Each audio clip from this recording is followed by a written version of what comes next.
1 जुलाई को वस्तु एवं सेवा कर यानी जीएसटी के सफल क्रियान्वयन के 9 वर्ष पूर्ण होने के अवसर पर देहरादून में केंद्रीय जीएसटी आयुक्तालय द्वारा जीएसटी दिवस 2026 का आयोजन किया गया। सुगम कर व्यवस्था सशक्त भारत थीम पर आयोजित इस कार्यक्रम में कर सुधारों, डिजिटल कर प्रणाली और राष्ट्र निर्माण में करदाताओं की भूमिका पर विस्तार से चर्चा की गई। आइए देखते हैं ये रिपोर्ट। वस्तु एवं सेवा कर यानी जीएसटी के सफल क्रियान्वयन के 9 वर्ष पूर्ण होने के अवसर पर देहरादून में केंद्रीय जीएसटी आयुक्तालय द्वारा जीएसटी दिवस 2026 का आयोजन किया गया। सुगम कर व्यवस्था सशक्त भारत थीम पर आयोजित इस कार्यक्रम में करदाताओं, उद्योग जगत के प्रतिनिधियों और वरिष्ठ अधिकारियों ने सहभागिता की। देहरादून के IRDT सभागार में आयोजित कार्यक्रम का शुभारंभ राष्ट्रगीत, दीप प्रज्वलन और सरस्वती वंदना के साथ हुआ। इसके बाद अतिथियों का स्वागत किया गया।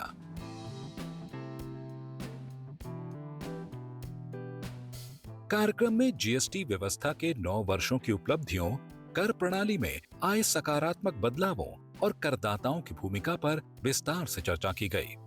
अपने स्वागत संबोधन में CGST आयुक्त डॉक्टर अशोक कुमार पांडेय ने केंद्र और राज्य जीएसटी विभागों के बीच बेहतर समन्वय को कर प्रशासन की बड़ी उपलब्धि बताया।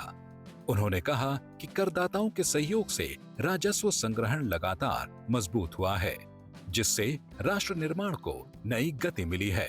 आज का जो ये कार्यक्रम हुआ है, ये जीएसटी जो एक कर एक राष्ट्र व्यवस्था के तहत एक टैक्स रिफॉर्म था, जिसमें कई सारे केंद्रीय और राज्य कर मिला करके एक कर बनाया गया। उसमें राज्य और कर केंद्र दोनों की भागीदारी रही। तो उस जीएसटी का, और जो कि एक सक्सेसफुल टैक्स रिफॉर्म रहा है अभी तक इतिहास में भारत के, तो उसको 9 वर्ष पूरे होने को मनाने के लिए, और इसमें कुछ हम उन करदाताओं को, स्टेक होल्डर्स को प्रोत्साहित करें, प्रोत्साहन दें, पुरस्कार दें, कुछ हम जागरूकता फैलाएं, कुछ हम इस अवसर को मनाएं सांस्कृतिक रूप में। तो ये सोच करके सबसे बड़ी उपलब्धि ये है कि राज्य और केंद्र दोनों की जो कर का बेस था, जो आधार है, कर आधार जो है, वो दोनों का बढ़ा है।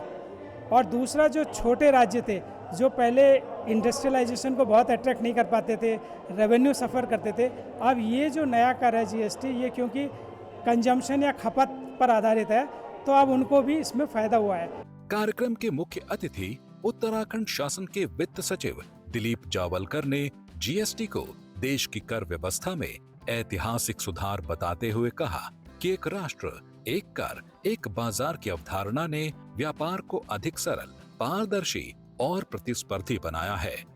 उन्होंने कहा कि डिजिटल कर व्यवस्था ने कारोबार करने में आसानी बढ़ाई है और करदाताओं का विश्वास भी मजबूत हुआ है। इस अवसर पर जीएसटी अपीलीय प्राधिकरण देहरादून के सदस्यों ने भी अपने विचार साझा किए।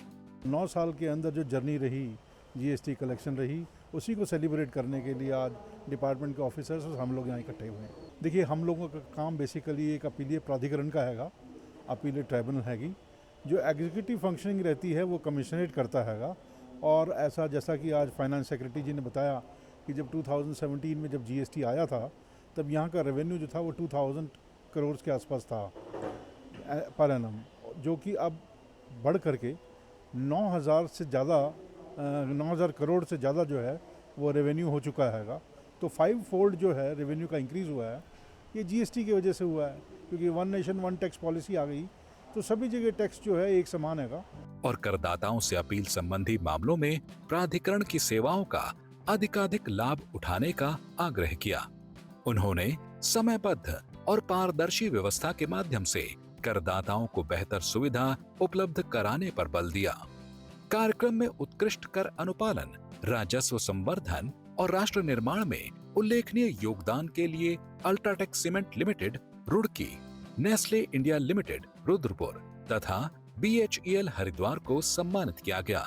इसके साथ ही उत्कृष्ट कार्य निष्पादन करने वाले विभागीय अधिकारियों को भी प्रशस्ति पत्र एवं सम्मान प्रदान किए गए। सांस्कृतिक प्रस्तुतियों ने कार्यक्रम को विशेष आकर्षण प्रदान किया। अंत में आभार ज्ञापन और राष्ट्रगान के साथ समारोह का समापन हुआ। यह आयोजन न केवल जीएसटी के 9 वर्षों की उपलब्धियों का उत्सव था, बल्कि करदाताओं और कर प्रशासन के बीच विश्वास, पारदर्शिता और साझेदारी को और मजबूत बनाने का संदेश भी देता है।